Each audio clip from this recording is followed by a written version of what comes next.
परेशान करना, परेशान करने को इंग्लिश में कहते हैं हैराश। जैसे कि कोई हमें परेशान कर रहा है तो हम उससे कह रहे हैं मुझे परेशान करना बंद करो, तो इसे इंग्लिश में इस तरह से कहेंगे स्टॉप हैराशिंग मी, स्टॉप हैराशिंग मी।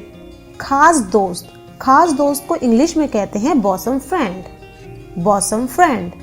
जैसे शालू मेरी खास दोस्त है तो मैं कह रही हूँ शालू मेरी खास दोस्त है, तो इसे इंग्लिश में कहेंगे Shalu is my bosom friend, Shalu is my bosom friend.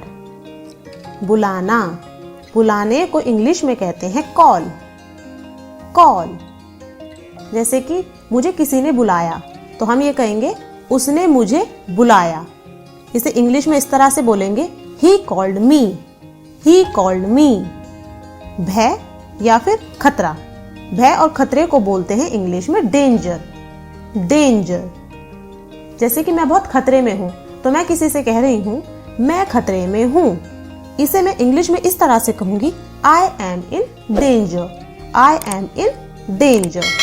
पिंजरा, पिंजरे को इंग्लिश में कहते हैं केज, केज। जैसे किसी ने पिंजरा खोल दिया तो मैं कह रही हूं शालू ने पिंजरा खोला, तो इसे इंग्लिश में हम कहेंगे Shalu open the cage, Shalu open the cage. खाना, खाने को इंग्लिश में कहते हैं ईट, ईट। अब जैसे हमें कोई खाना ऑफर कर रहा है और हमारा पेट भर चुका है तो मैं उससे कह रही हूँ मैं नहीं खा सकती, तो इसे इंग्लिश में मैं कहूंगी I can't eat, I can't eat. किताबों का शौकीन, किताबों का शौकीन को इंग्लिश में कहते हैं बुकिश, बुकिश। जैसे कि दोस्तों हम किसी लड़की के बारे में बात कर रहे हैं कि वो किताबों की शौकीन है, तो हम उसे कहेंगे वह हमेशा किताबों की शौकीन थी, तो इसे हम इंग्लिश में कैसे कहेंगे She was always a bookish child, she was always a bookish child। कमरा या छोटा कमरा, इसे इंग्लिश में कहते हैं कैबिन, कैबिन। हम किसी से पूछ रहे हैं क्या यह हमारा कमरा है, तो इसे हम इंग्लिश में कैसे कहेंगे Is this our cabin, Is this our cabin। कमी, कमी को इंग्लिश में कहते हैं दर्द, दर्द। जैसे कि दोस्तों किसी फैक्ट्री में या किसी भी कंपनी में कर्मचारियों की कमी चल रही है तो उस चीज को हम क्या कहेंगे वहां योग्य कर्मियों की या फिर कर्मचारियों की कमी है, तो इसे इंग्लिश में कैसे कहेंगे there is a dearth of qualified workers, there is a dearth of qualified workers. कठिन, कठिन को इंग्लिश में कहते हैं हार्ड, कठिन को इंग्लिश में कहते हैं हार्ड। जैसे कि दोस्तों किसी ने हमसे कोई क्वेश्चन पूछा और वो क्वेश्चन बहुत हार्ड है और हम उस हार्ड क्वेश्चन का आंसर नहीं दे पा रहे हैं, तो इस चीज को मैं उससे किस तरह से कहूंगी आपके प्रश्न का उत्तर देना मेरे लिए कठिन है, तो इसे मैं इंग्लिश में कैसे कहूंगी your question is hard for me to answer, your question is hard for me to answer. जुआ, जुए को इंग्लिश में कहते हैं गैम्बलिंग, गैम्बलिंग। जैसे मुझे जुआ नहीं पसंद तो इसे मैं नॉर्मली कह रही हूँ मुझे जुआ पसंद नहीं है, तो इसे मैं इंग्लिश में कैसे कहूंगी I don't like gambling, I don't like gambling. लगभग, लगभग को इंग्लिश में कहते हैं अप्रॉक्सीमेट, अप्रॉक्सीमेट।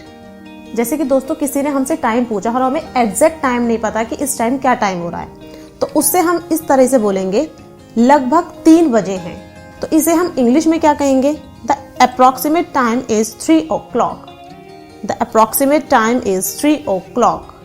रूसी, रूसी को इंग्लिश में कहते हैं डैंड्रफ, डैंड्रफ। नॉर्मली दोस्तों आप जैसे देखते हैं बालों में सर्दियों में डैंड्रफ हो जाता है, तो हम नॉर्मली किसी को इस चीज को बोल रहे हैं ड्राई स्कैल्प से डैंड्रफ हो सकता है, तो इस चीज को हम इंग्लिश में कैसे कहेंगे a dry scalp can lead to dandruff, a dry scalp can lead to dandruff. दुबला पतला, दुबले पतले को बोलते हैं इंग्लिश में बोनी, बोनी।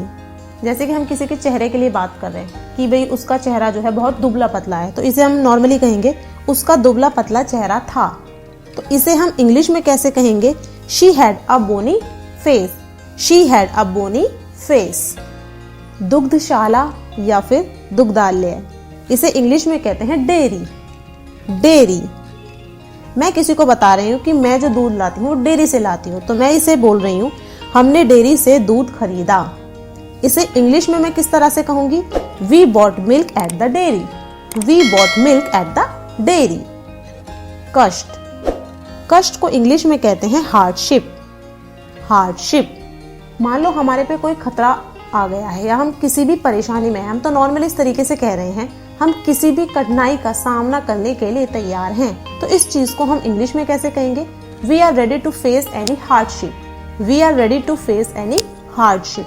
आमतौर पर को इंग्लिश में कहते हैं जनरली। जनरली, नॉर्मली जैसे कि मैं पेंटिंग कर रही हूँ तो मुझसे कोई पूछ रहा है कि आप किस तरीके की पेंटिंग करना पसंद करते हैं, तो मैं उससे इस तरह से हिंदी में बोल रही हूँ, आमतौर पर मैं वाटर कलर से पेंटिंग करना पसंद करती हूँ। तो इसे मैं इंग्लिश में कैसे कहूंगी? Generally I prefer painting with water colours. Generally I prefer painting with water colours. विश्वास, विश्वास को इंग्लिश में कहते हैं फेथ। फेथ, जैसे कि दोस्तों हमें भगवान पे विश्वास है, तो हम किसी से कह रहे हैं मुझे भगवान में विश्वास था, इसे मैं इंग्लिश में कैसे कहूंगी? I had a firm faith in God. I had a firm faith in God. पकड़ना, पकड़ने को इंग्लिश में कहते हैं कैच।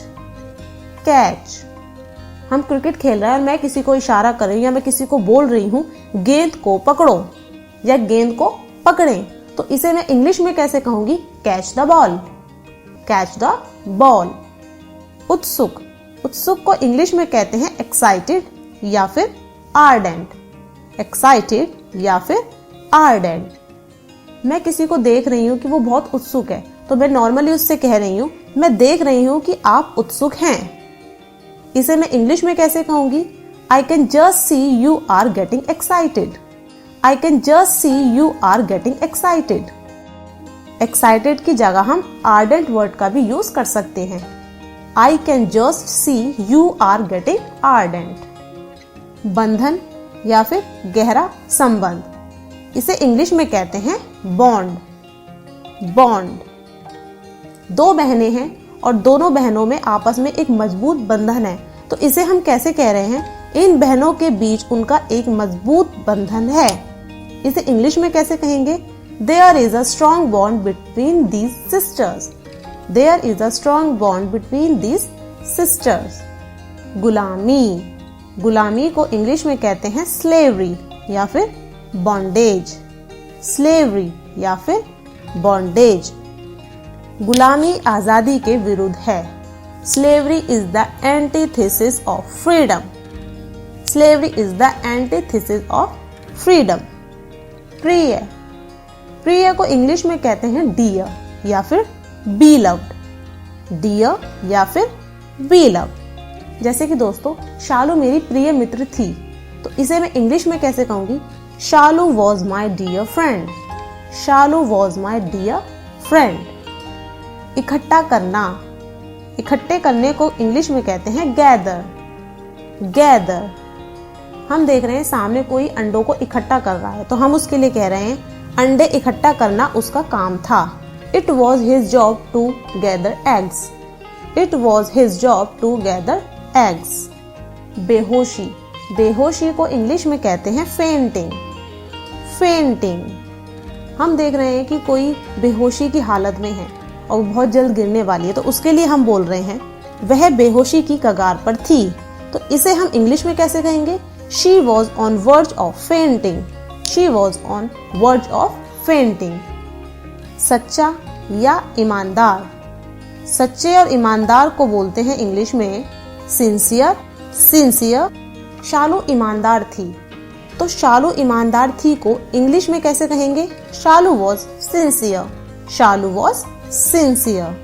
लाड़ करना, लाड़ करने को इंग्लिश में कहते हैं डैंडल।